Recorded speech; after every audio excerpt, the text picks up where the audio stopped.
नमस्कार दोस्तों, स्वागत है आपका हमारे YouTube चैनल में। आज के इस वीडियो में हम आपके लिए लेकर आए हैं मैथमेटिक्स क्लास 10th एक्सरसाइज 5.2 का पार्ट 2। दोस्तों, वीडियो में आगे बढ़ने से पहले यदि आप हमारे चैनल पर नए हैं तो प्लीज़ हमारे चैनल को सब्सक्राइब जरूर करें ताकि आपको आने वाले वीडियोज़ की लेटेस्ट अपडेट मिलती रहे। क्वेश्चन नंबर 11 में हमें एक एपी दी गई है 3, 15, 27, 39 और अब ये हमसे पूछ रहा है कि इस एपी की कौन सी टर्म वो होगी जो 54th टर्म से 132 ज़्यादा होगी। तो इस तरीके के सवाल में हमें क्या करना पड़ेगा, सबसे पहले हमको 54th टर्म निकालनी पड़ेगी। उसके अंदर हम लोग 132 को ऐड कर देंगे, फिर जो वैल्यू आएगी हमें वो फाइंड करनी है कि आखिरकार ये कौन सी टर्म पर आ रही है। इसके लिए सबसे पहले हम लोग लिखेंगे a = 3, हम इसका d निकालेंगे, डिफरेंस निकल के आया 12।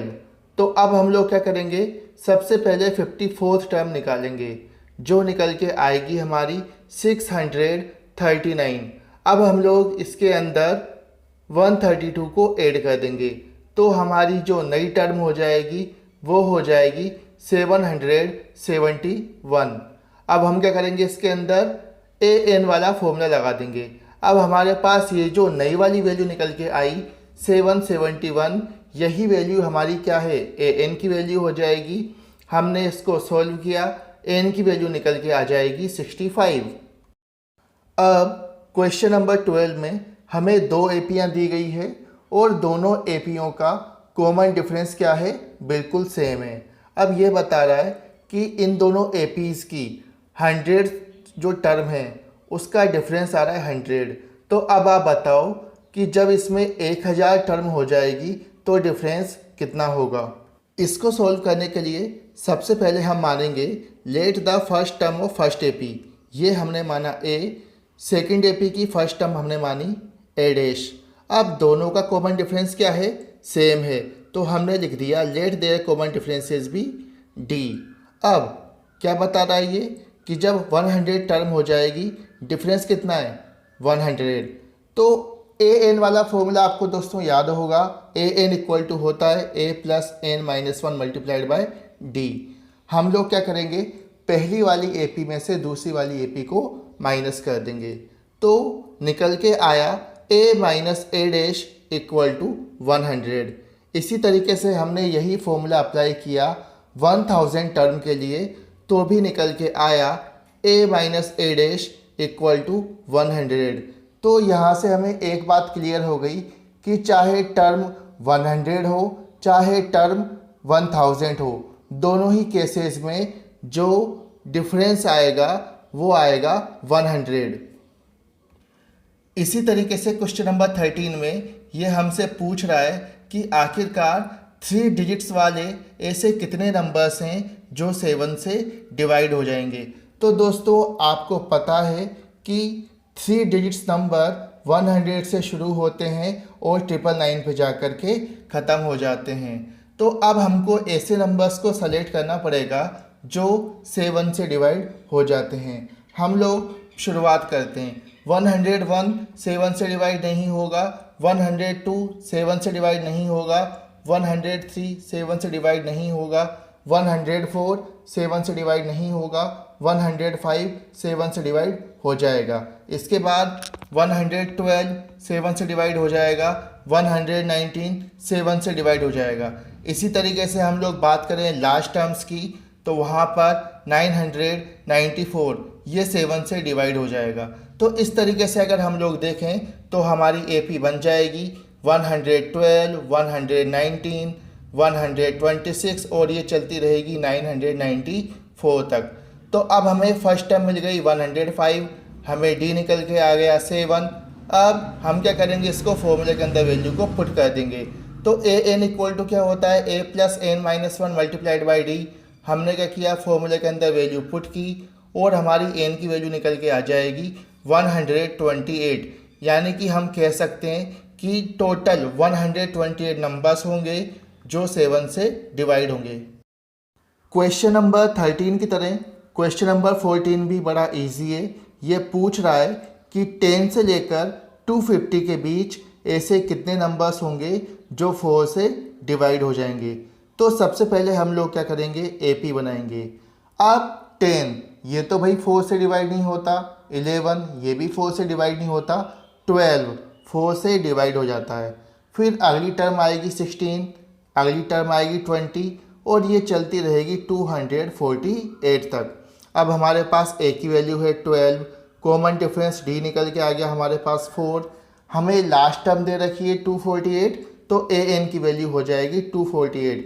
हम क्या करेंगे, इन सारी वैल्यूज़ को फॉर्मूले के अंदर पुट कर देंगे तो एन की वैल्यू निकल के आएगी 60।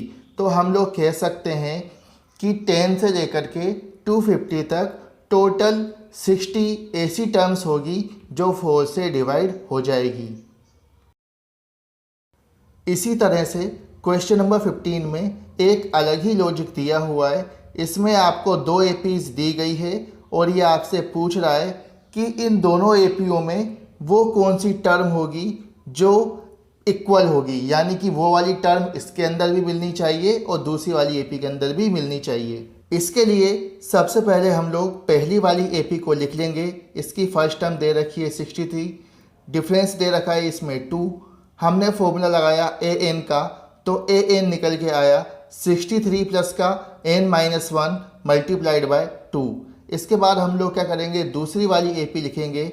ए की वैल्यू दे रखी है 3, कॉमन डिफरेंस दे रखा है 7, हमने क्या किया इसके अंदर ए एन की वैल्यू निकाली, ए एन निकल के आया 3 प्लस n-1 मल्टीप्लाइड बाय 7।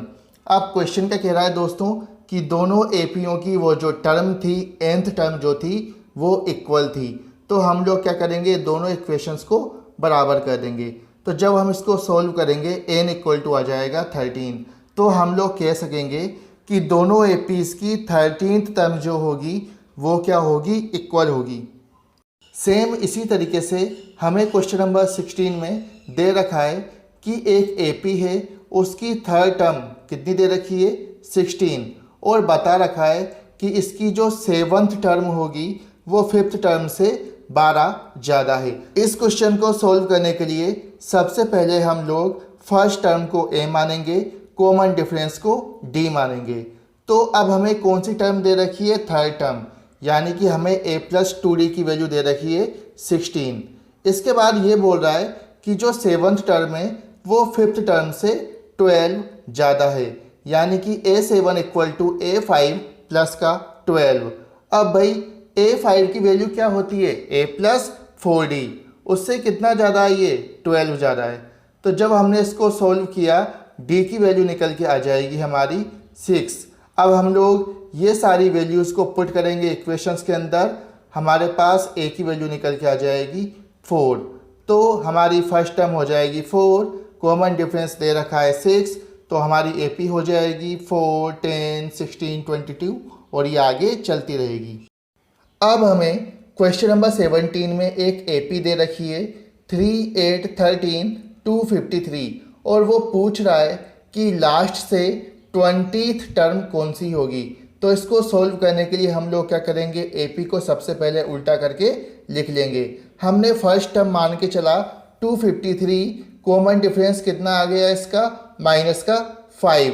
हम लोग क्या करेंगे, फॉर्मूले के अंदर वैल्यूज़ को पुट करेंगे तो a20 की वैल्यू निकल के आ जाएगी 158। और हम लोग कह सकते हैं कि लास्ट से अगर हम लोग काउंट करें तो 20th नंबर पे जो टर्म आएगी, जो वैल्यू आएगी वो आएगी 158।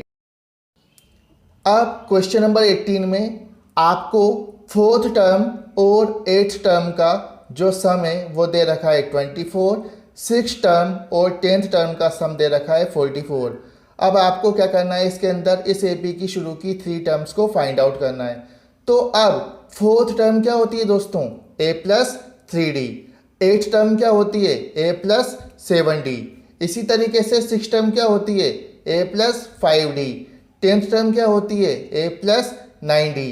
अब हम लोग क्या करेंगे, अकॉर्डिंग टू क्वेश्चन लिखेंगे a4 प्लस का a8 इक्वल टू 24। तो क्या हो गया, a plus 5d equal to 12। इसी तरीके से a6 प्लस का a10 इक्वल टू कितना दे रखा था, 44। यानी कि a प्लस 70 की वैल्यू आ गई 22। अब हमने इक्वेशन नंबर सेकंड में से इक्वेशन नंबर फर्स्ट को माइनस किया तो हमारी d की वैल्यू निकल के कितनी आई दोस्तों 5। तो अब हम लोग क्या करेंगे, इस वैल्यू को पुट कर देंगे इक्वेशन नंबर फर्स्ट के अंदर, तो हमारी a की वैल्यू निकल के आ जाएगी माइनस का 13। अब हमें कौन सी टर्म निकालनी थी, सेकंड टर्म निकल जाएगी, कितना आएगा माइनस का 8। थर्ड टर्म कितनी आएगी माइनस का 3। तो हमें शुरू की 3 टर्म्स निकालनी थी, वो हम इस फॉर्मूले से निकाल देंगे। कितनी आएगी माइनस का 13, माइनस का 8 और माइनस का 3। अब क्वेश्चन नंबर 19 में ये बता रहा है कि सुब्बा राव ने 1995 जो ईयर था इसमें काम करना शुरू किया। शुरुआत में इसकी सैलरी थी 5000 रुपीज़ पर मंथ।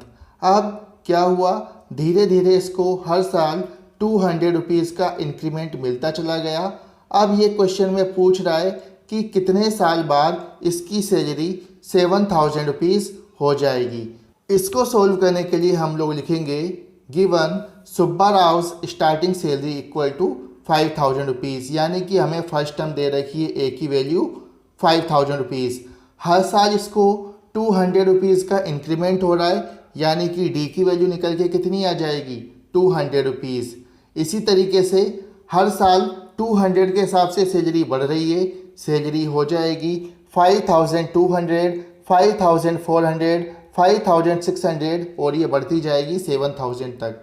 अब हमको बताना है कि कितने साल बाद 7000 उसकी सैलरी हो जाएगी। तो हम लोग क्या करेंगे, फॉर्मूला लगाएंगे A N equal to A plus N minus 1 multiplied by D.